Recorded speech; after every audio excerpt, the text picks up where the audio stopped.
यस्सर्वविषयातीतं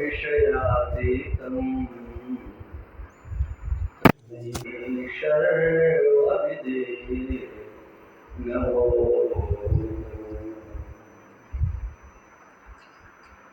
श्रीमन्नारायणे नारायणे नारायण श्रीमन्नारायण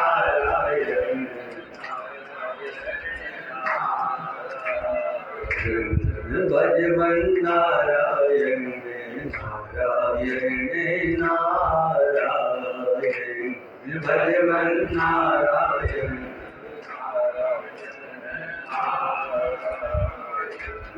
श्रीमन्नारायण नारायण नारायण श्रीमन्नारायण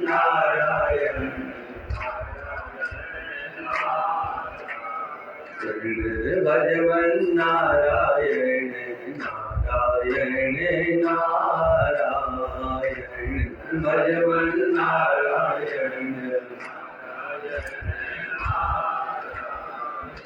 लक्ष्मी नारायण नारायण नारायण लक्ष्मी नारायण देवत्री नारायण नारायण नारायण वज्री नारायण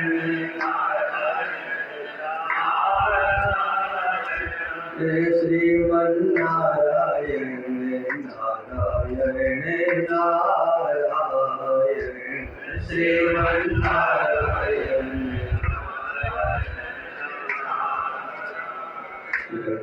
भजमन्नारायण नारायण नारायण भजमन्नारायण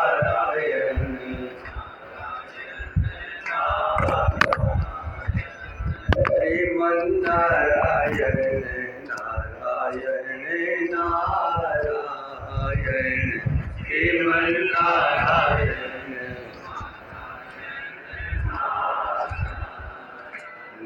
भजमन्नारायण नारायण नारायण भजमन्नारायण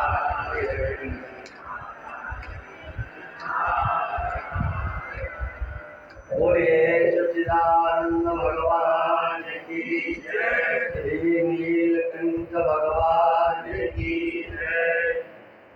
गंगा मैया की जय। सत्य सनातन धर्म की जय। नमः पार्वती पते हर हर महादेव।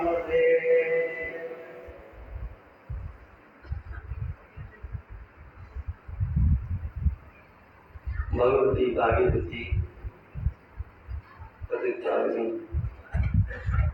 मां गंगा के तट ऋषिकेश गीता भवन नंबर 3 में विराजमान वंदनीय समस्त संत महापुरुष, समस्त भक्तवृंद, श्रद्धामयी मातृशक्ति, भगवान की कृपा है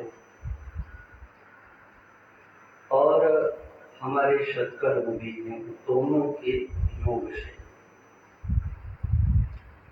ये सुंदर शुभ अवसर हमको आपको सबको प्राप्त होता है। केवल पुण्यों के बल पर नहीं, पुण्य है संत समागम पुण्यों के बल पर भी प्राप्त होता है। ऐसा मानसकार कहते हैं, पुण्य कुंज बिन मिले न संता। जो संत होते हैं वह पुण्यों के पूंजी के बिना नहीं मिलते हैं। मानवाकृति को प्राप्त करना इसमें पुण्य है और इस आकृति में जो अनचाहे हमारे जीवन में समस्याएं आती है जिन्हें हम नहीं चाहते, और समस्या जब फल के स्वरूप में हमारे सामने आती है जिसे हम कभी नहीं चाहते, उस समस्या का फल होता है दुख, जिसे हम नहीं चाहते। दैहिक हो, दैविक हो, भौतिक हो, किसी भी प्रकार का दुख हो, हमारे अंतर में कभी आता ही नहीं है कि ये हमारे जीवन में आए, लेकिन फिर भी आता है। कौन देता है? बोले करने वाले तो सब भगवान ही होते हैं। जो दुख आ रहा है तो वो भी उन्होंने ही भेजा हो। सब कुछ भगवान करते हैं। तो एक ध्यान रखना, ईश्वर किसी को भी कभी दुख दे नहीं सकता। हाँ, कोई उसकी शरण में जाता है तो दुख निवारण तो भगवान करते हैं, लेकिन दे नहीं सकते, किसी को नहीं दे सकते। एक दिन मैंने कहा था ना कि जो कहते हैं कि भगवान परीक्षा लेते हैं अपने भक्तों, वो एक भक्तों की भावना हो सकती है। क्यों परीक्षा लेते भगवान? वो तो सर्वज्ञ है, सब कुछ जानने वाले हैं। केवल वर्तमान को ही नहीं भगवान जानते हैं। इन अनंत अनंत जितने भी इस सृष्टि में जीव हैं, वो अनंत अनंत कोटि जीव, उन अनंत अनंत कोटि जीवों के होने वाले जो अब तक कर्म हैं, उन कर्मों को भी भगवान जानते हैं। क्योंकि भगवान तो सृष्टि से पहले सब कुछ उनके प्रत्यक्ष है। उन अनंत अनंत कोटि कर्मों के, अनंत अनंत कोटि जीवों के, उन जीवों के अनंत अनंत कोटि कर्मों के, जो कि हो चुके हैं, उनके फलों को, जो फल प्राप्त हो चुके हैं और जो फल प्राप्त नहीं हुए, भविष्य में आने वाले कर्मों को और उनके फलों को जो प्रत्यक्ष देखता है, उसका नाम ईश्वर होता है। यह सर्वज्ञ सर्वविद, वो सर्वज्ञ है और सर्वविद भी है। दोनों का अर्थ एक जैसा प्रतीत होता है। सर्वज्ञ माने सब कुछ जानने वाला, और सर्वविद माने सब कुछ जानने वाला। ये तो श्रुति भगवती कहती है कि सर्वज्ञ भी है, सर्वविद भी है। तो ये एक ही जैसा समानार्थक शब्दों का प्रयोग क्यों किया, जो एक ही अर्थ देने वाले? कहा श्रुति भगवती कोई मिथ्या प्रलाप नहीं करती है। बार बार एक ही बात को कहने की उसको आदत नहीं है। अगर कहीं समानार्थकता दिखाई पड़ती है तो उसमें अर्थ विशेष छिपा होता है। एक सामान्य रीति से सबको जानने वाला और एक विशेष रीति से जानने वाला। सामान्यतया भगवान सबको जानते हैं और विशेषतया भी भगवान सबको जानते हैं। आप जानते हैं, सोचो आप किसको नहीं जानते? राष्ट्रपति को जानते हैं कि नहीं? यहाँ जितने बैठे सब जानते हैं। कौन है भारत का नागरिक जो राष्ट्रपति को, प्रधानमंत्री को नहीं जानता? जानते ही तो है ना, लेकिन कितना जानते हैं? बोले नाम से जानते हैं, फोटो देखा है। विशेष रीति से तो आपका कोई परिचय नहीं है। ऐसे भगवान नहीं है। भगवान सामान्य ज्ञान भी रखते हैं और विशेष ज्ञान भी रखते हैं। भगवान वह जिनके पास सामान्य ज्ञान भी है, इसका समग्र सृष्टि के जीवों का सामान्य ज्ञान, और प्रत्येक जीव के शुभाशुभ होने वाले कर्मों का ज्ञान, उन कर्मों से प्राप्त होने वाले सुख दुख इत्यादि का ज्ञान, ये सब कुछ भगवान के पास होता है। किंतु भगवान करते कुछ नहीं है। जानते हैं कि दुख आने वाला है, भगवान जानते हैं। तो बोले भगवान को पता है तो बचाते क्यों? बोले आपको अपेक्षा भगवान की कहाँ है? कहाँ आपको भगवान की अपेक्षा है? पहले तो हाथ पैर व्यक्ति मारता है, फिर स्वजन संबंधियों की ओर देखता है, फिर सोचता है कि कहीं से जुगाड़ लग जाए, कोई नेता मिनिस्टर इत्यादि दुनिया भरे के डॉक्टर वगैरह। जब सब तरफ से व्यक्ति एक प्रकार से निराश होता है तो सोचता है कि चलो अब भगवान को भी देख लेते एक बार। महात्माओं के पास भी चलते हैं, देवी देवताओं को मनाते मनाते आदमी कहाँ तक चला जाता है, एक जगह उसकी निष्ठा टिकती नहीं। यहाँ तक मजारों पर भी जाकर के मनौती मना लेता है, दरगाहों पर जाकर के अगरबत्तियां लगा देता है, वहां पर भी चादर चढ़ा देता है। क्या भगवान को नहीं पता है कि तुम आगे आगे क्या क्या करने वाले हो? वो सब जानता है, इसलिए देखता है कि तो अभी हमारे पास आने की फुर्सत ही नहीं है। इनके तो स्वजन संबंधी दुनिया भरे के देवता और सब कुछ इनके हाथ में है, ये यहाँ जाएंगे वहां जाएंगे। और अंत में ईश्वर के पास निराश होकर के महाराज जब कुछ नहीं होता है तो भगवान भी सोचते हैं कि अभी तक कुछ नहीं हुआ, इतना कष्ट उठाया तो और उठा। भक्त होना चाहिए, ध्यान रखना। भगवान ने भगवत गीता के 7वें अध्याय में भक्तों की कोटियों का वर्णन किया है। जो दुखी होकर के भगवान की शरण में जाता है, या भक्त है दुख आने पर भगवान को याद करता है।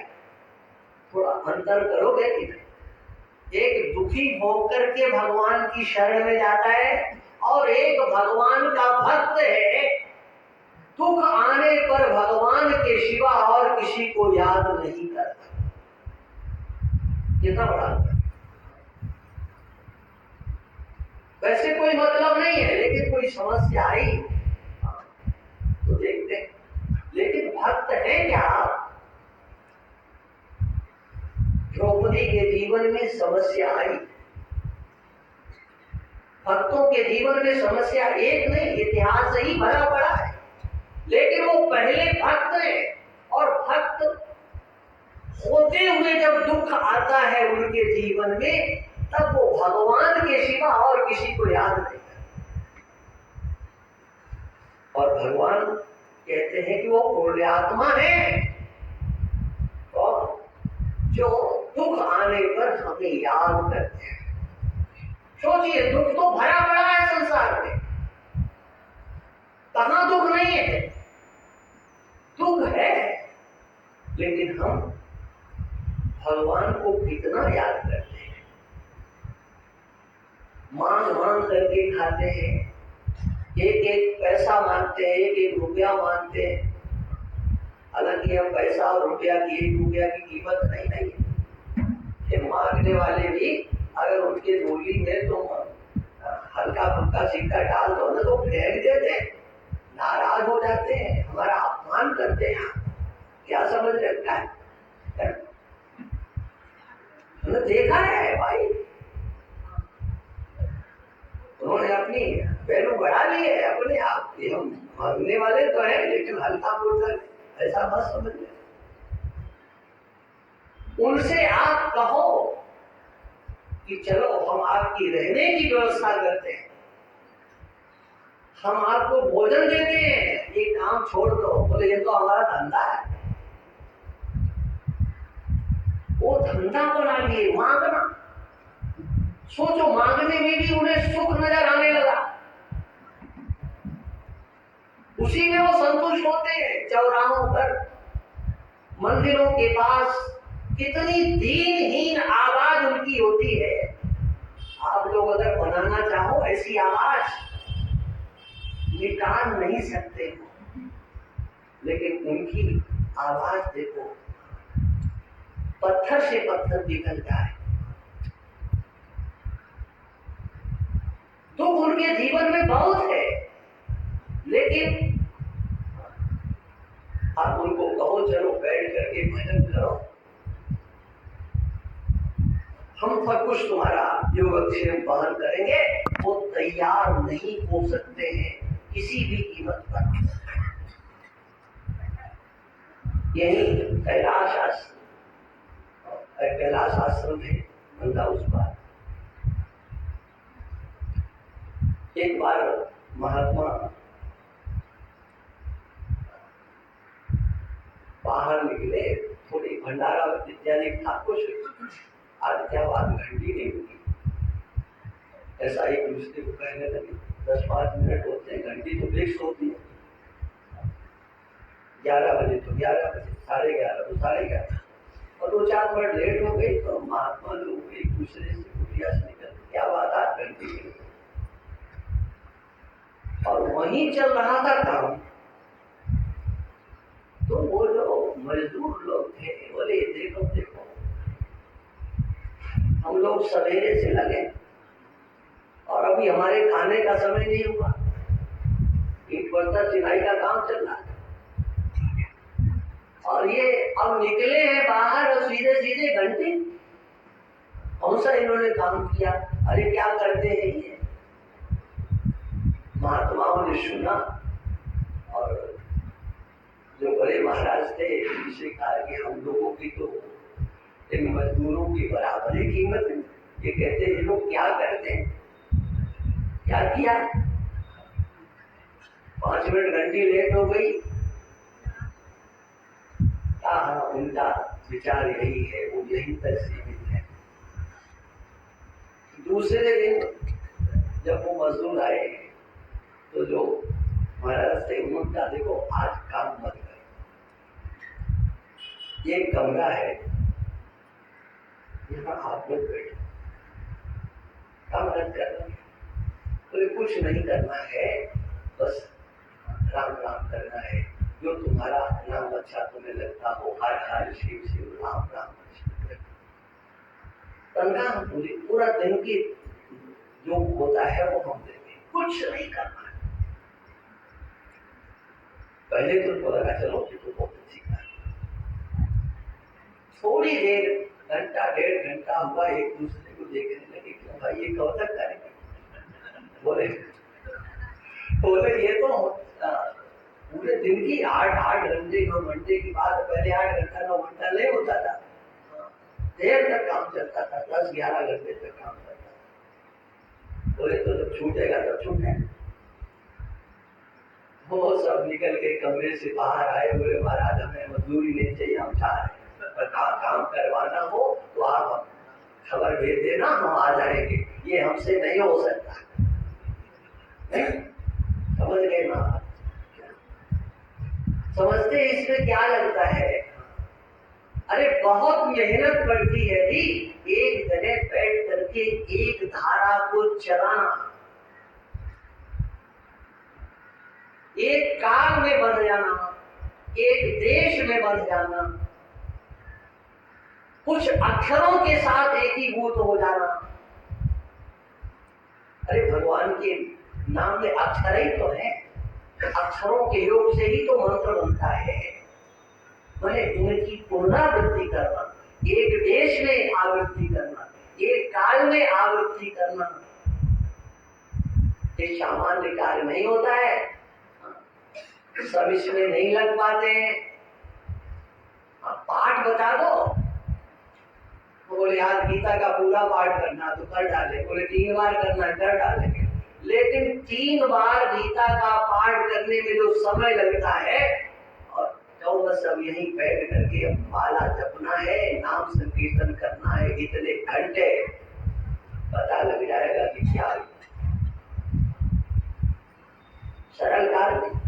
लेकिन संसार के जो लोग होते हैं वो कठिनतम कार्यों को करने में सक्षम होते हुए भी सरलतम कार्य नहीं कर पाते हैं, भले कितनी समस्याओं का सामना करना पड़े। ईश्वर की ईश्वरता को आत्मसात हर कोई नहीं कर पाता है। भगवान सर्वज्ञ है, सर्वविद है, यह सर्वज्ञ सर्वविद, वो सामान्य रूप से ही से भी सबको जानने वाले हैं। सामान्यतया ये सब भक्त लोग बैठे हुए हैं, एक सामान्य ज्ञान हो गया, ये सब भक्त सबको देख रहे हैं, लेकिन विशेष करके समझना ये यहाँ के हैं, ये वहां के हैं, और ये कैसे हैं, हर तरह से समझना। ये विशेष, ये ईश्वर की ईश्वरता है, और वह किसी का अहित कभी सोच नहीं सकता, उसका नाम ईश्वर है। भगवान किसका अहित सोचेंगे? भगवान किसको दुखी करेंगे? अगर किसी को भगवान दुखी करेंगे तो जानते हो उसका मतलब क्या होता है? किसी जीव को दुखी करने का मतलब है कि भगवान अपने आप को ही दुखी करेगा। क्यों? अरे सीधी बात है ना, ममई वांसो जीव लोके जीव भूता, मेरा ही अंश है, मेरा ही स्वरूप है। कौन ऐसा पिता होगा जो अपने संतान को दुखी देखना चाहता है? देखना नहीं चाहता जी। कोई अगर दुख देने की चेष्टा करता है तो उसे बचाने का प्रयास करता है।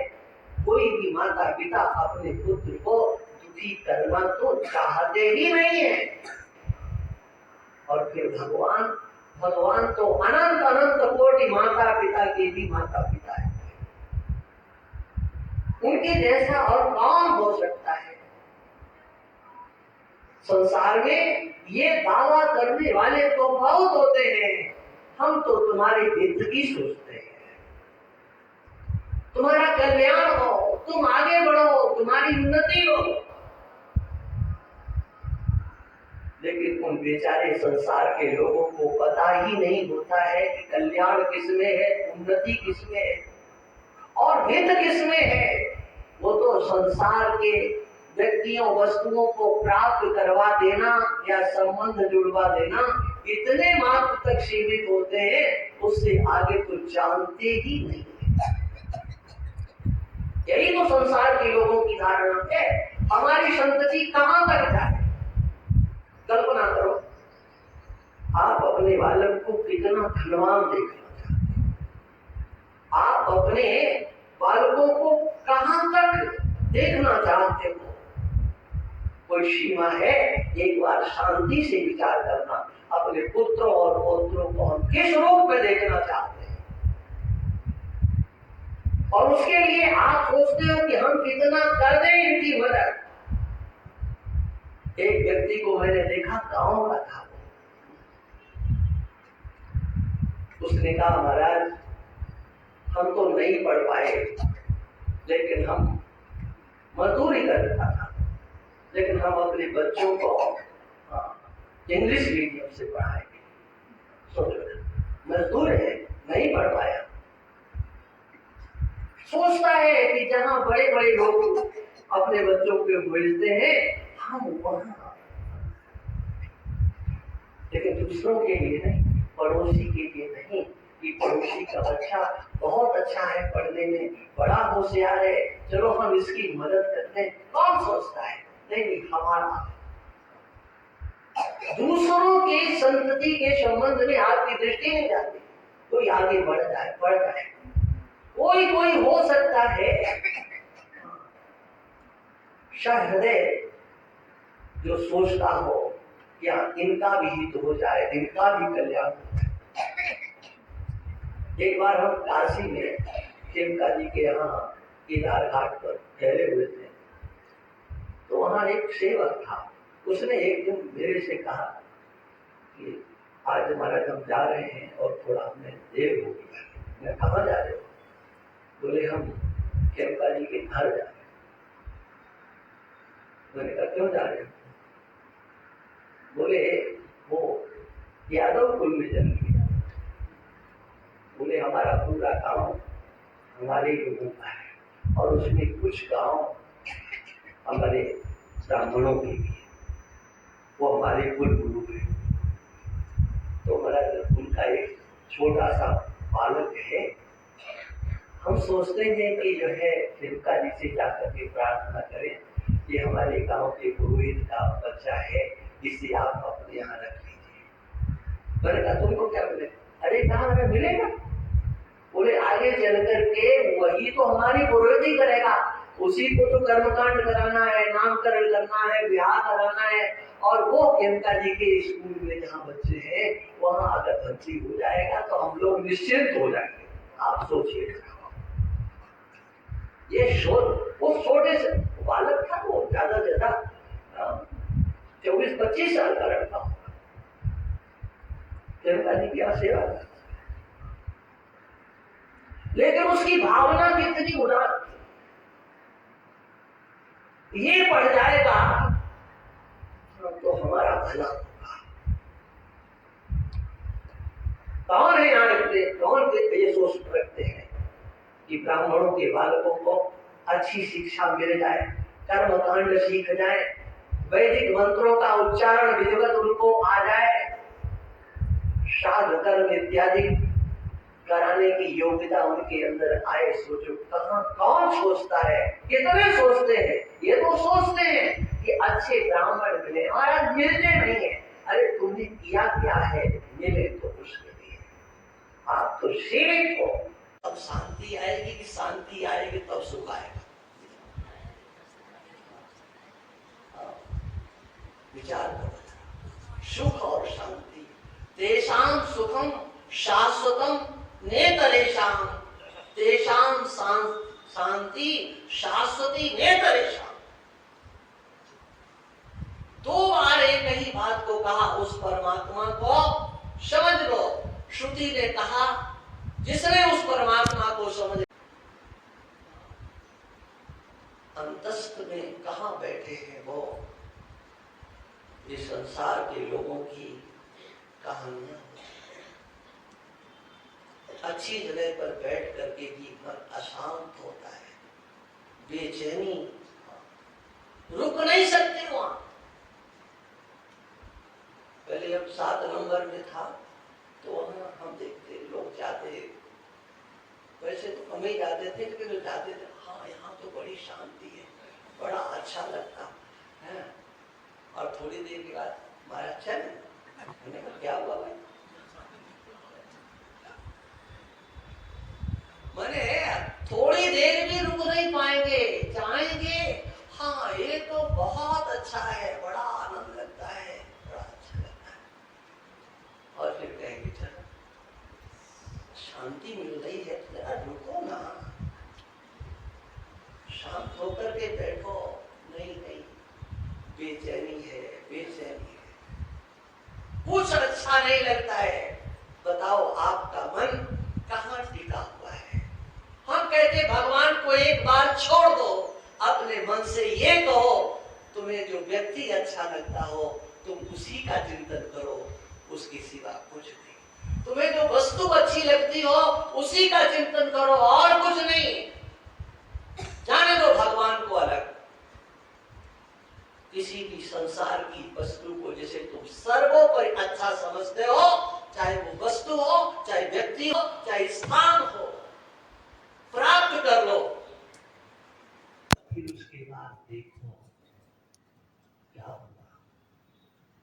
कुछ नहीं होता है। शांति और सुख कहीं मार्केट में, वस्तुओं में, व्यक्तियों में नहीं रखे हैं। और अगर कोई ऐसा होता तो ये पैसे वाले हम लोगों को तो बर्बाद कर देते, हाथ ही नहीं लगा देते, क्योंकि सब खरीद लेते और क्या। और फिर 1 नंबर 2 नंबर का धंधा करते, तुम्हें चाहिए तो लाओ, लेकिन वो है ही नहीं। वो संसार में नहीं, न शांति है न सुख है। कितना सरल तरीका भगवान बताते हैं। शांति चाहिए तो बस इतना समझ, भोक्ता नाम की कोई चीज मेरे सिवा नहीं। तुम्हारे द्वारा जो सत्कर्म किए जाते हैं, तुम्हारे द्वारा जो साधना की जाती है, उसका भोक्ता मैं।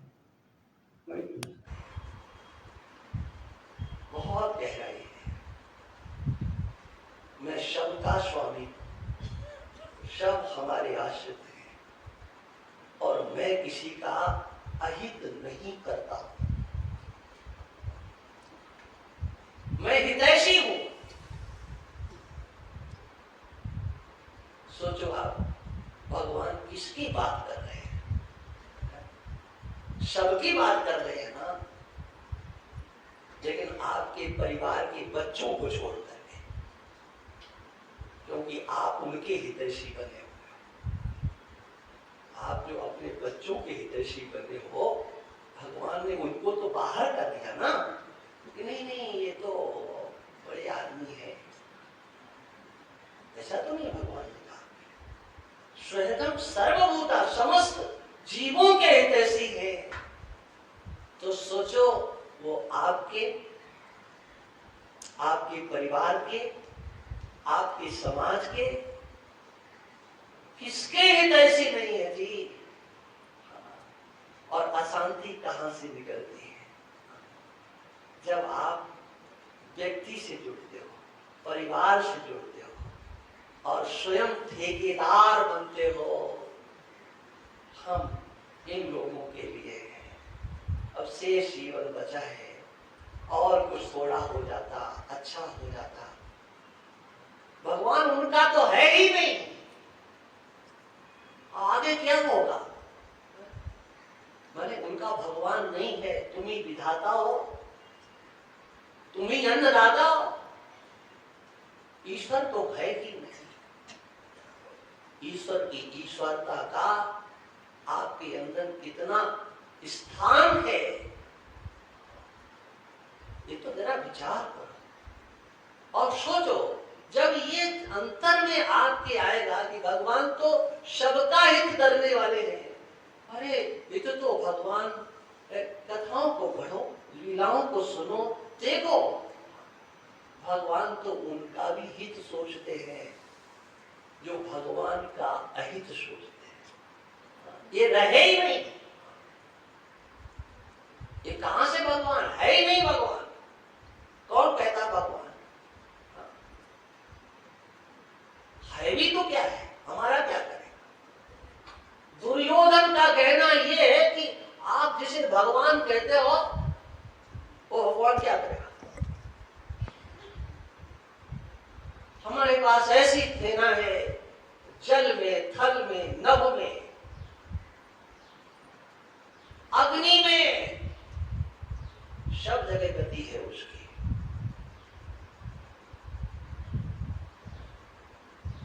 ईश्वर क्या करेगा? ईश्वर का आश्रय किस लिए? होंगे भगवान, लेकिन हम तो युद्ध करेंगे। ये श्रद्धा ईश्वर के प्रति बन जाए, यथार्थ रीति से बन जाए, ये समझो आपकी बहुत बड़ी पूंजी है। और फिर उसके बाद आप भगवान के प्रेमी बन जाओ। बिना भगवान को देखे, ये बहुत बड़ी साधना है। भगवान को देखने की लालसा तो सबके अंदर हो जाती है। एक बार भगवान का दर्शन हो जाता, लेकिन दर्शन की इच्छा का त्याग करके ईश्वर से प्रेम करना, ये बहुत बड़ी साधना है। पूज्यपाद उड़िया बाबा जी महाराज के परम कृपा पात्र थे, पंडित गया प्रसाद उनका नाम था। गोवर्धन में रहते थे। एक बार उनसे पूछा कि आप इतने दिन से यहाँ रह रहे हो, क्या भगवान का दर्शन आपको हुआ? उन्होंने कहा नहीं हुआ। तो सुनकर के बड़ा आश्चर्य लगा। आप कहते हो कि भगवान का दर्शन नहीं हुआ, सब तो आपको सिद्ध मानते हैं, कहते उनके जैसा तो कोई इस ब्रज क्षेत्र में नहीं है। बोले दुनिया के मानने की क्या बात है, वो तो कुछ भी मान सकते हैं, लेकिन आपने पूछा, ये यथार्थ उत्तर है कि मुझे भगवान का दर्शन नहीं हुआ। और फिर उन्होंने आगे जो कहा, बोले हमारे अंदर इच्छा भी तो नहीं, इच्छा भी नहीं है। अब और उनके अंदर कौतूहल हुआ। उन्होंने कहा कि ये कहने की बातें हैं क्या कि नाम और नामी में कोई भेद नहीं है। तो जब भगवान का नाम हमारे पास प्रत्यक्ष है तो फिर नामी को लेकर के हम क्या करेंगे? नाम और नामी में तो अभेद है, तो फिर वो अभेद किसके लिए है? अरे हमारे लिए है। जब भगवान का नाम हमारे पास है तो भगवान को देखने की इच्छा क्या करना। मैंने ये सोचिए आप कितनी बड़ी निष्कामता है समग्र इच्छाओं को आहूत कर देना।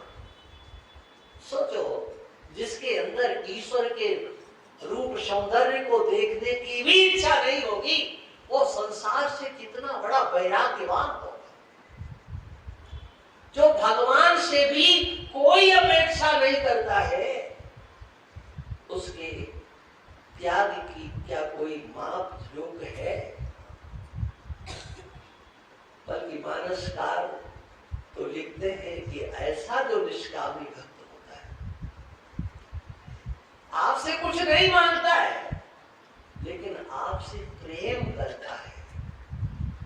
जाहि न चाहिए कबहु कछु, तुम शन सहज स्नेह, बसौ निरंतर तासुर, सो राहुल निज के। वो तो आपका अपना घर है, जिसके हृदय में किसी प्रकार की कोई इच्छा नहीं। कबहु कछु, संसार से नहीं, आपसे भी जो कभी कुछ अपेक्षा नहीं करता है। ये है निष्काम कर्म योग। यह है निष्काम कर्म योग की पराकाष्ठा। इस निष्काम कर्म योग की जो पराकाष्ठा है, जब अंतस्थ में आ जाती है तो भगवत तत्व विज्ञान अपने आप उत्पन्न हो जाता है। प्रत्यगात्म स्वरूप परमात्मा में अपने आप स्थिति हो जाती है। हमारी कामनाएं, हमारी इच्छाएं, यही तो हमें उसके पास तक नहीं जाने देते। आप सोचिए, अर्जुन के द्वारा एक जो प्रश्न किया गया दूसरे अध्याय में, महाराज ये बताओ, जो स्थित प्रज्ञ होता है उसको कैसे पहचाना जाए या कैसे बना जाए? भगवान ने कहा कि स्थित प्रज्ञ बनने के लिए कुछ करने की जरूरत है नहीं, कुछ भी करने की जरूरत नहीं। प्रजहात यदा कामान सर्वान पार्थ मनोगतान, आत्मन्येवात्मना तुष्टा स्थित प्रज्ञस्तदोच्यते। वो समझ लो, उसने परमात्मा को समझ लिया है, अपने आप में जो संतुष्ट रहना सीख गया, जिसने समस्त बाह्य कामनाओं को, सांसारिक विषय वासनाओं को छोड़ दिया है। प्रजहाति, जहाति, जहाति शब्द का अर्थ होता है त्याग करना, लेकिन प्रउपसर्ग लगा करके भगवान ने कहा प्रकर्षेण यत्नेन, यत्न पूर्वक यत्न करना है इच्छाओं के त्याग के लिए।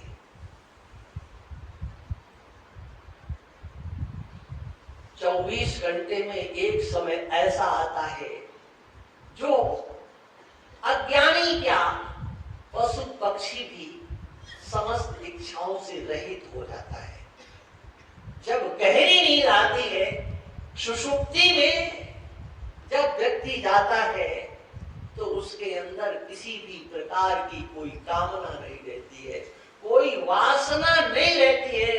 केवल प्रत्यगात्म स्वरूप परमात्मा के साथ वह गहरी नींद में एक ही रूप होता है।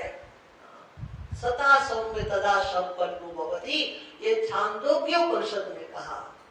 जिस समय सुषुप्ति में जीव जाता है, माने गहरी नींद में जब वो होता है, उस समय सता सौम्य तदा संपन्न होती, वो उस समय सस्वरूप परमात्मा के साथ एक ही भूत होता है। परमात्मा में और उसके बीच में किसी प्रकार का कोई विभाजक रेखा वहां दिखाई नहीं देती है। हाँ, एक ही भूत होता है बिना यत्न के। लेकिन समाधि में यत्न करके इस स्थिति को प्राप्त करना होता है, किंतु जागृत अवस्था में विचार पूर्वक जब अपनी समस्त इच्छाओं को ज्ञानाग्नि में दग्ध कर दिया जाता है, उस समय जीते जागते वह प्रत्यगात्म स्वरूप परमात्मा के साथ एक ही भूत होता है। करना कुछ नहीं है। देखो भाई, हाथ पैर हिलाने की जरूरत नहीं है, टस से मस होने की जरूरत नहीं है। केवल अंतर में उठने वाली जो समस्त इच्छाएं हैं, उन समस्त इच्छाओं को जला दो भगवत प्रेम में। हमें तो भगवान चाहिए, भगवान, केवल भगवान चाहिए। भगवान के हम प्रेमी बने, कुछ भी नहीं चाहिए। यहां तक कि गीता भाष्य में भगवत्पाद शंकराचार्य भगवान ने कहा कि समग्र कर्मों को ईश्वर को समर्पित कर देना, लेकिन उस समर्पण के बदले भगवान से कुछ मांगना नहीं। लोग भगवान के नाम पर सब कुछ करते हुए देखे जाते हैं। संसार को बताने की चेष्टा भी नहीं करते हैं। यानी कितने ऐसे हैं जो अपना नाम नहीं चाहते हैं, काम होना चाहिए। किसको बताना? अरे हमारे भगवान तो सब जानते हैं। ऐसी भावना होती है। भगवान जानने वाले, देखने वाले हैं। लेकिन वहां पर प्रश्न होता है, अच्छा तुम दुनिया को नहीं बताना चाहते हो, लेकिन भगवान को तो बताना चाहते हो। और भगवान देख रहे हैं तुम्हारे सत्कर्मों को, इसका मतलब तुम भगवान से तो कुछ चाहते हो। कुछ नहीं चाहिए। अच्छा बताओ, भगवान की प्रसन्नता आपको चाहिए कि नहीं? मुझे चाहिए। तो कहा भगवान प्रसन्न हो जाए, ऐसी जो तुम्हारी इच्छा है, उस इच्छा की बलि दिए बिना निष्कामता की सीढ़ी पर, मंजिल पर आप पहुंच नहीं सकते हो। चाहिए कबहू कछु, जिसे कुछ नहीं चाहिए। ईश्वर प्रसन्न हो जाए, ये इच्छा भी नहीं। आप लोग देखो, भागवत को देखो, मानस को देखो, भगवान श्री राम ने जिस अपने दाहिने हाथ से धनुष पर बाण चढ़ा करके खींच करके बाली के छाती में बाण मारा था, जब बातचीत हुई तो भगवान के अंतर में करुणा आ गई। बाल शीश परसा निज पानी, अपना हाथ रख दिया बाली। मैं चाहता हूं कि तुम शरीर का त्याग रह जाओ। अरे निकाल नहीं, अब शरीर को तो नहीं, मेरे से कुछ मांग लो। अच्छा आप देखना चाहते हो, अब नाथ करी करुणा विलोक लो, देव जो वर मान, यही जोनि जन्मों कर्मवश। ये नहीं कि आप कृपा कर दो हम किसी अच्छे योनि को प्राप्त हो जाएं, अभी पशु योनि हमको प्राप्त है, हमको देव योनि प्राप्त हो जाए, मानव योनि प्राप्त हो जाए। नहीं, हमारे कर्म जहां लेकर के जाएं, उनमें आप व्यवधान नहीं डालना, रोकना नहीं। हमें आपकी कृपा नहीं चाहिए। कुटिल कर्म लह जाए मोई जहां, जहां अपनी पर्यायी मानस का दिनक पत्रिका मिलते हैं,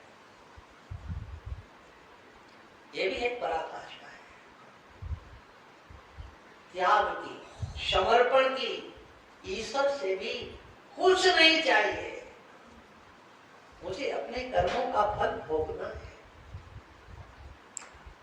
मुझे ईश्वर की कृपा नहीं चाहिए, वो प्रसन्न हो जाए नहीं। वृत्तासुर का चरित्र देखो श्रीमद् भागवत में, और एक नहीं अनेक भक्तों का चरित्र। भक्त कभी भी भगवान से कुछ मांगता नहीं है। एक देवी थी जिसका नाम था रजिया करके, शायद मैं नाम कर मुझे याद है।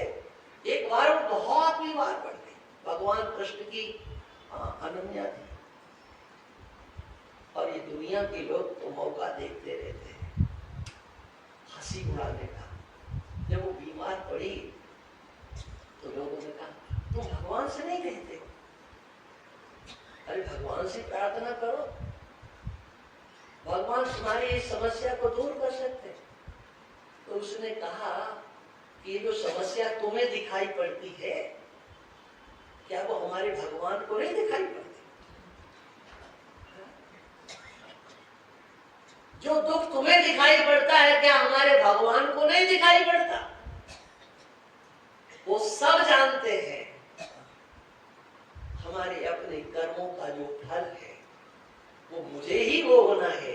इसके लिए ईश्वर के पास क्यों जाना? हमने तो उनसे प्रेम किया है, हमने उनका भजन किया है। अपने किए गए कर्मों के जो दुख स्वरूप फल है उसको मैं किसी को नहीं देना चाहती।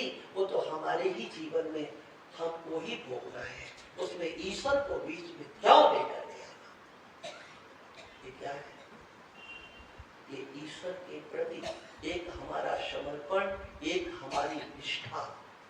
वो हमारे हितैषी है, वो हमारे श्वेत है, वो हमारा कल्याण ही करेंगे। और ये तो है ही। भगवान ने जब अंगद को भेजा कि तुमको लंका में जाना है, रावण से बातचीत करके आओ, अंगद ने कहा ठीक है करके आते हैं। लेकिन भगवान ने कहा देखो तेरा ध्यान रखना बातचीत करने में, कहीं उसका नुकसान ना हो जाए। मेरा कार्य हो तो ठीक है, लेकिन उसका नुकसान नहीं होना चाहिए। काज हमार ताश भी तो हुई। जो अपने शत्रु का, रावण का भी हित सोच सकता है,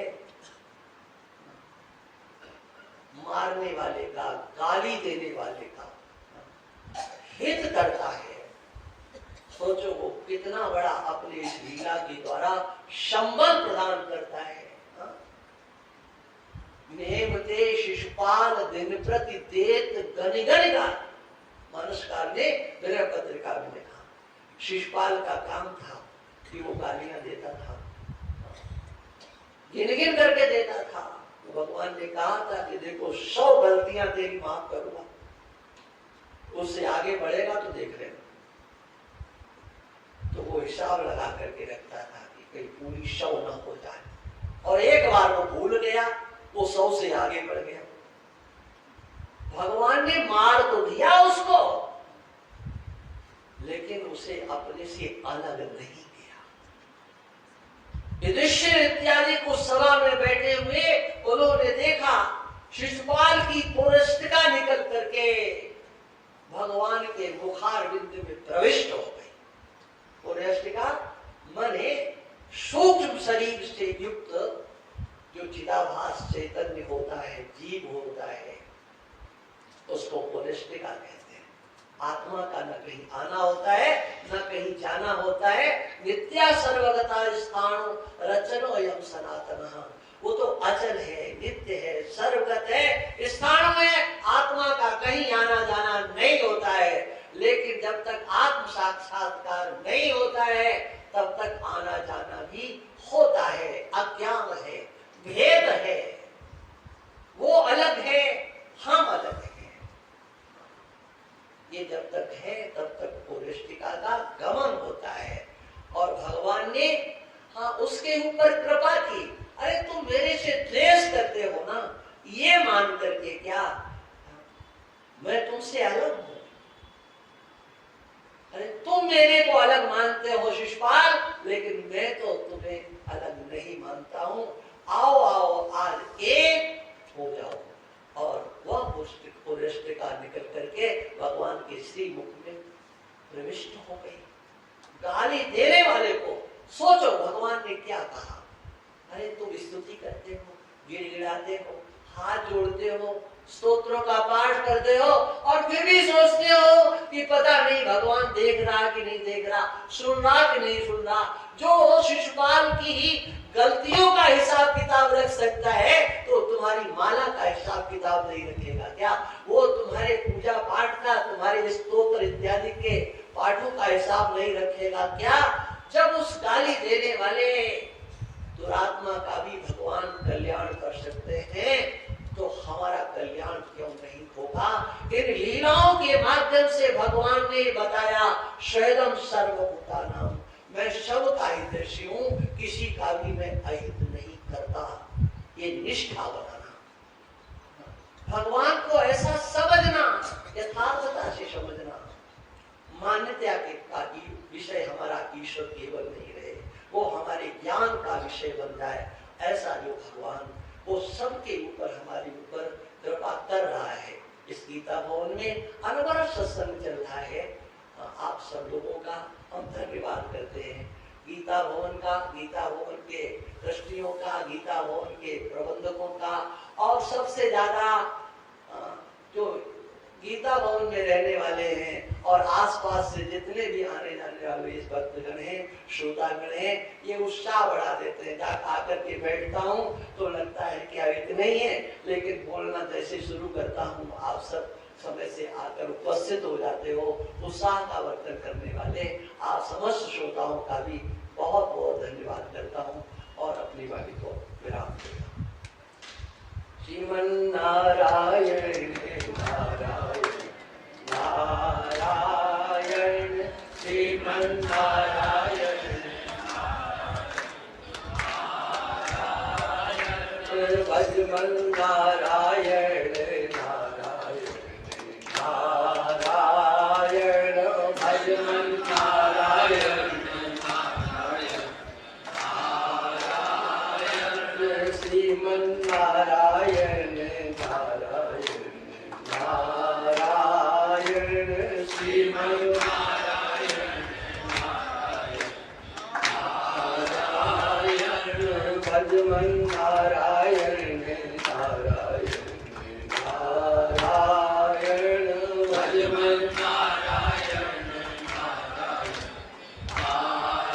नारायण। बोलिए सच्चिदानंद भगवान की जय।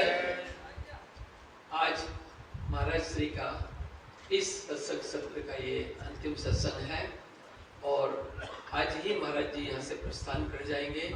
मैं गीता भवन की उस परंपरा जो सुखदेव सेठ जी, भाई जी और स्वामी जी महाराज के द्वारा चलाई गई और महाराज जी के जाने के बाद सबसे ज़्यादा सत्संग में अगर गीता भवन में समय दिया और इस परंपरा को निर्वहन करने में हम लोगों को बराबर आशीर्वाद मिला, उन महाराज श्री के चरणों में यहाँ उपस्थित सभी श्रद्धालुओं की ओर से सादर नमन और प्रार्थना करते हैं आगे भी हम लोगों पर इसी तरह कृपा बनी रहे। अगले वर्ष महाराज जी के एक विशेष कार्यक्रम होने जा रहा है।